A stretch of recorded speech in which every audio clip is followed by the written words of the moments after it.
MS Bitta साहब, दुनिया ये कबूल कर रही है और ये बात लोग भी जानते हैं कि वहां के परमाणु हथियार सुरक्षित नहीं है, तो क्या डिसआर्मामेंट के लिए या नो फर्स्ट यूज के लिए पूरी दुनिया को प्रेशर बनाना चाहिए पाकिस्तान पर? ऐसा पहले तो बताऊं, आपकी आवाज मुझे क्लियर नहीं आ रही, मेरी आवाज को जरा अपनी तरफ से ऊंचा करा दूं। जितना मैं देख रहा हूं, जितना मैं सुन रहा हूं, ये अमेरिका के राष्ट्रपति ने बोला है और जब कभी बराक ओबामा जी ने बोला था और कई अमेरिका के राष्ट्रपतियों ने ये बोला था कि पाकिस्तान आतंकवाद की सबसे बड़ी फैक्ट्री है और यह चीज पूरी दुनिया में हो चुकी है। हिंदुस्तान ने अमन शांति के लिए बार बार हर चैनल पे हम डिबेट पे ये कहते रहे। हिंदुस्तान के प्रधानमंत्री नरेंद्र मोदी जी जब प्राइम मिनिस्टर बने, नवाज शरीफ को यहां बुलाया राष्ट्रपति भवन में। देश के लोग बड़े हैरान थे कि ऐसा भी कभी हो सकता, हमने कभी नहीं सोचा था। फिर देश की जनता के बताए बगैर खैर दुबई से वो पाकिस्तान गए, यहां उनकी जिंदगी सेफ नहीं थी पर वो मौत का कफन बांध के गए। हिंदुस्तान भी अमन शांति चाहता है, पाकिस्तान में भी अमन शांति हो।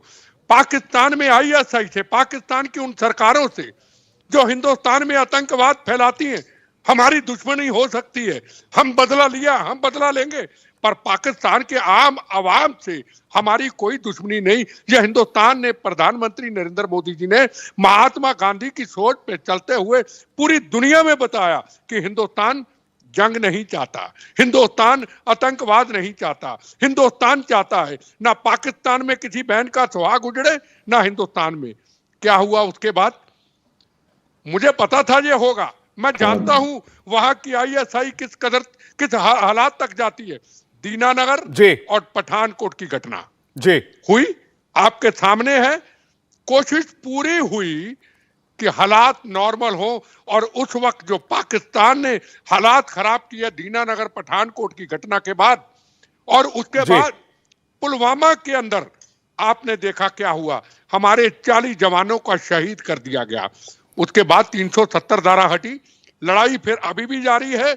आतंकवादी उधर से आते हैं और हमारे जवान उनको जवाब देने के लिए तैयार रहते हैं। नहीं, बिल्कुल एमएस बिट्टा जी, लेकिन ये बात तो साफ हो गई ना कि ये बात अब एडमिसिबल हो गई है कि पाकिस्तान पूरी दुनिया के लिए खतरा बन रहा है बिकॉज ऑफ रोग स्टेट, और इसलिए क्योंकि वहां पर जो बड़े बड़े हथियार, 320 से ज्यादा परमाणु हथियार हैं जो सुरक्षित हाथों में नहीं है। मेजर यासिर जांजुआ इस पर जवाब देना चाह रहे हैं। मैं आ रहा हूं मेजर साहब के पास, उसके बाद में दीपक बोरा जी और संजय सर आपके पास आ रहा हूं। मेजर यासिर जांजुआ। जनाब, मुझे प्रोग्राम में इनवाइट करने का बहुत शुक्रिया, लेकिन जरा आप ये बता दीजिए कि आप पाकिस्तान के न्यूक्लियर हथियारों के अनसेफ होने की बात कर रहे हैं और जो बाइडेन की स्टेटमेंट की बात कर रहे हैं, लेकिन 1994 से लेके 2021 तक 18 मौकों पे 18 टाइम्स 200 किलो यूरेनियम इंडिया का चोरी हुआ है।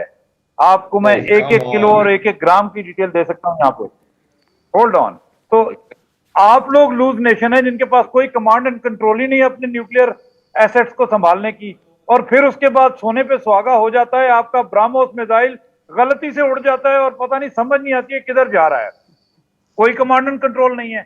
सो आप लोगों को परेशान होना चाहिए। यानी यासिर जांजुआ जी, ठीक है मेजर साहब, यानी अमेरिकी राष्ट्रपति के पास पावर की तो मैं आपसे पूछ रहा हूं, आप फिर आप जवाब दे दीजिएगा। उनके पास पावर की तो कोई कमी है नहीं, उस मुल्क के पास पैसे की भी कोई कमी नहीं है, या ऐसा तो नहीं है भारत से उस मुल्क को डर लगता है? वो भारत का नाम ले लेते, कहते कि भारत एक रोग स्टेट है, भारत में से यूरेनियम चोरी हुआ है, भारत में परमाणु हथियार खतरे में। हम तो नहीं कह रहे ना, आप हमारे ऊपर कह रहे हैं। आपको अमेरिका कह रहा है, आपका बड़ा प्यारा मुल्क हुआ करता था, आप उसकी गोद में बैठकर खेलते थे। मेजर साहब जी, मैं जवाब दूं? आपका राष्ट्रपति जो बाइडेन नहीं है तो आपको उसकी बातें बहुत पसंद आ रही है। मैं तो आपसे पूछ रहा हूं, आप अपना घर तो साफ कर लें पहले। वो तो जो बात कह रहा है, वो जो जिस तरह हामिद ने कहा, वो अमेरिका ने जो कही है बात, वो उसके पीछे जो रीजन है वो हामिद ने आपको दे दिया कि हमने रशिया के अगेंस्ट 3,500 करोड़ वहीं से आने हैं। अमेरिका को जाहिर है कि बात नहीं आई है। आप हमारे घर की चिंता मत कीजिए, 3,500 करोड़ आपको वहीं से आने हैं, आप उधर की चिंता कीजिए। दीपक वोरा जी कुछ बोलना चाह रहे हैं, मैं आ रहा हूं मेजर साहब आपके पास। दीपक वोरा जी, मैंने सवाल किया ना जी आपके 3 इतने सीनियर एनालिस्ट बैठे हुए हैं 1994 से लेकर मैं ले रहा हूं, 2021 तक 18 नहीं, ये मरतबा बेसलेस बात है, यूरेनियम चोरी हो गया इंडिया से। अरे हमारा आपने अपने परमाणु जनक को जेल में कैद कर रखा था, हाउस अरेस्ट करवा लिया था। आप लोगों के पास ओसामा बिन लादेन, आप लोगों के पास दाऊद इब्राहिम, आप लोगों के पास सलाउद्दीन, सैयद सलाउद्दीन, सारे लोग आपके पास, और कहते हैं हमारे घर में दिक्कत हो रही है। एक सेकंड में आ रहा हूं आपके पास। दीपक वोरा जी कुछ कह रहे हैं जी, हमारा कभी चोरी नहीं हुआ, आपका तो 18 मरतबा। सर आपके तो कहते हैं, हिंदी में कहावत है, चोर की दाढ़ी में तिनका। आपने नो फर्स्ट यूज साइन नहीं किया। 99 में भारत ने साइन करके दे दिया कि हम नो फर्स्ट यूज पॉलिसी पर काम करेंगे। आप में अगर इतनी काबिलियत थी तो आप साइन कर लेते। दीपक वोरा जी, इंडिया ने आभारी हूं आपका कि आपने comprehensive nuclear test ban treaty sign की थी 1974 में भी आपने। अरे तो आपने तो एक भी नहीं किया। मैं दीपक वोरा जी से जवाब ले रहा हूं, एक सेकंड रुक जाइए आप।